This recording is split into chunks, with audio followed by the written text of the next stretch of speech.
News 360 में अब आपको देश की सबसे बड़ी खबर दिखाते हैं। वक्फ बिल के सदन में पेश होने को लेकर काउंटडाउन शुरू हो गया है। बिजनेस एडवाइजरी कमेटी की बैठक में कल इस बिल को सदन में पेश करने का फैसला किया गया है। उसको लेकर सियासी बयानबाजी भी शुरू हो गई है। वक्फ बिल पर सियासत के साथ बिल को पास कराने को लेकर सदन में दलों की संख्या बल के गणित को समझाने वाली हमारी रिपोर्ट देखिए। आवर के तुरंत बाद 2 अप्रैल को वक्फ अमेंडमेंट बिल को मैं टेबल करना चाहता हूं फॉर कंसिडरेशन एंड पासिंग, पारित होने के लिए।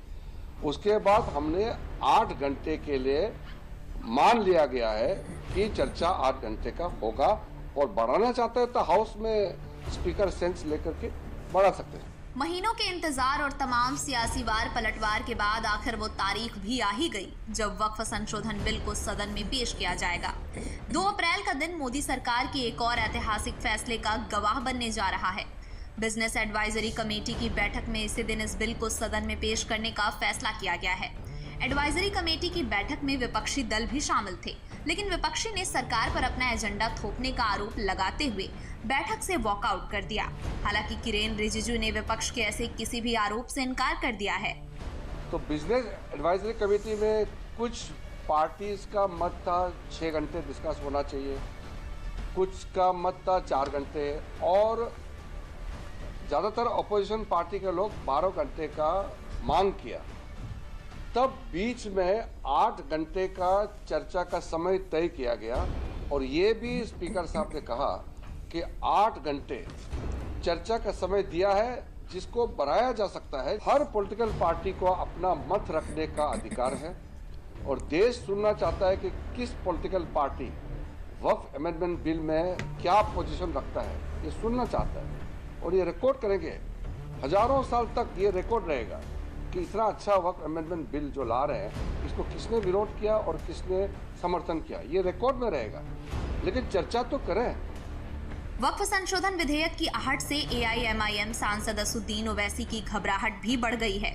उन्होंने वक्फ को लेकर फिर से वही राग अलापी है जो वो JPC की रिपोर्ट पेश होने के बाद से अलाप रहे हैं। यही नहीं, जब वक्फ संशोधन विधेयक को लेकर all India Muslim personal law board ने खिलाफत के स्वर ऊंचे किए थे, तो ओवैसी ने उनका भी समर्थन किया था। लेकिन JPC के अध्यक्ष और जगदम्बिका पाल लगातार इसे विरोध को सियासी साजिश करार दे रहे हैं।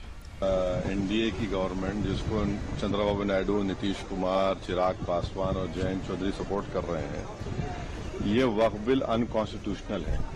ये वक्फ बिल आर्टिकल 14, आर्टिकल 25, 26, 29 का ग्रेव वायलेशन है। ये वक्फ बिल नहीं है, बल्कि ये वक्फ बर्बाद बिल है। लगता है कि ये विरोध कहीं न कहीं एक सोची समझी रणनीति के तहत है। नहीं तो ये रमजान का महीना था। कल ईद में जिस तरह से all India Muslim personal law board ने कहा कि काली पट्टी बांध करके जाएं, तो कल इबादत का दिन था। अलविदा की जुमा इबादत का दिन था, लेकिन all India Muslim personal law board ने इस पवित्र रमजान के महीने को इबादत की जगह सियासत बना दिया, और पूरी सियासत। 2 अप्रैल को वक्फ संशोधन विधेयक पेश किया जाना तय हुआ है, और बीजेपी ने अपने सभी लोकसभा सांसदों को इस दिन संसद में उपस्थित रहने के लिए व्हिप जारी किया है। अब सवाल है कि क्या सरकार को सदन में वक्फ संशोधन विधेयक को पास कराने में कोई दिक्कत होगी? कहीं बिल सदन के पटल पर पेश हुआ तो पास होने में कोई दिक्कत तो नहीं आएगी? उसके लिए सदन में दलों की संख्या बल के गणित को भी जान लेते हैं। लोकसभा की बात करें तो लोकसभा की मौजूदा स्ट्रेंथ 542 है। 240 सदस्यों के साथ बीजेपी सबसे बड़ी पार्टी है। बीजेपी की अगुवाई वाले NDA की कुल संख्या 293 है। बिल पारित कराने के लिए 272 की संख्या जरूरी है। विपक्षी गठबंधन के सभी दलों को मिलाकर 233 मेंबर हैं। यानी लोकसभा में तो बीजेपी के लिए राह एकदम आसान है। वहीं राज्यसभा की बात करें तो वहां संख्या बल का अनुपात भले ही लोकसभा से कम हो, लेकिन बिल पास कराने के लिए बीजेपी वहां भी सक्षम है। राज्यसभा में सदन की स्ट्रेंथ 236 सदस्यों की है। बीजेपी के राज्यसभा में 98 मेंबर हैं। बीजेपी की अगुवाई वाले NDA की कुल संख्या 115 है। राज्यसभा में 6 मनोनीत सदस्यों का भी NDA को समर्थन है। राज्यसभा में बिल पारित कराने के लिए बहुमत का आंकड़ा 119 है। विपक्षी गठबंधन के सभी दलों को मिलाकर 58 सदस्य राज्यसभा में हैं। दोनों सदनों की स्थिति को देखें तो बीजेपी दोनों सदनों में आराम से किसी बिल को पास कराने में सक्षम है, लेकिन चूंकि केंद्र में गठबंधन की सरकार है तो विपक्ष उसी गठबंधन में सेंध लगाने की कोशिश कर अपने लिए गुंजाइश तलाश रहा है। यही वजह है कि AIMIM सांसद असुद्दीन ओवैसी वक्फ संशोधन विधेयक की खिलाफत के लिए NDA में ही बीजेपी के सहयोगी दलों के समर्थन की भी बाट जोह रहे हैं।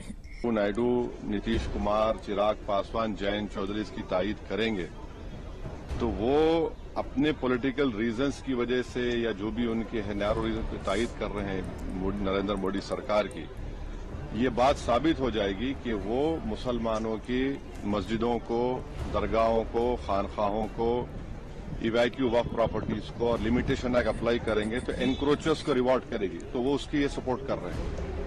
उनको ये देखना चाहिए कि ये सपोर्ट तो कर रहे हैं, मगर क्या आप 5 साल के बाद जब जाएंगे जनता के पास क्या जवाब देंगे उनको? अब तो बिहार का चुनाव भी है, तो ये अनकॉन्स्टिट्यूशनल। असुद्दीन ओवैसी NDA के दलों के समर्थन की मांग कर सियासी चाल भी चल रहे हैं और दूसरी तरफ इशारों ही इशारों में मुस्लिम वोट बैंक का डर दिखाकर प्रेशर पॉलिटिक्स भी कर रहे हैं।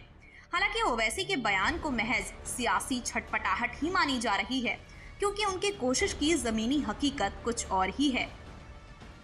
NDA गठबंधन में बीजेपी के सहयोगी दलों के सभी नेता एक सुर में बीजेपी का समर्थन कर रहे हैं। NDA के सभी लोगों का ये विचार है कि वक्फ बिल जिस रूप में दिया गया था आपको कमेटी ड्यू कंसिडरेशन के बाद हमको जैसा पता चला है कि जितनी भी कमेटियां आज बनी है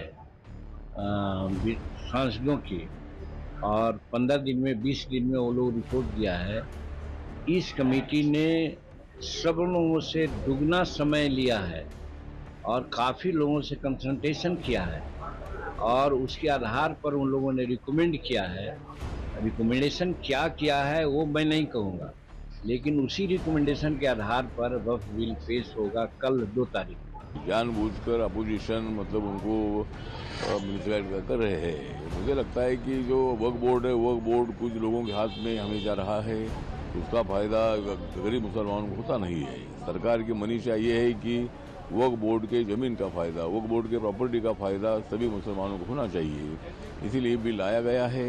इसीलिए तमाम मुस्लिम कम्युनिटी को मेरा निवेदन है कि भाई ये बिल आपके विरोध में नहीं है, आपके डेवलपमेंट के लिए ये बिल है और माननीय मोदी जी की सरकार मुसलमानों का सपोर्ट करती है, हम मुसलमानों के विरोध में नहीं है। सेकुलरिज्म उनके लिए नारा है, वो वोट के लिए राजनीति करते हैं। न उनको देश से मतलब है न मुसलमानों से मतलब है, उनको अपने वोट की चिंता रहती है। वक्फ बिल पर संसद में बुधवार को आर पार होने की संभावना है। बिल पर चर्चा के लिए विपक्ष 12 घंटों की मांग कर रहा था, लेकिन 8 घंटे का समय तय किया गया है।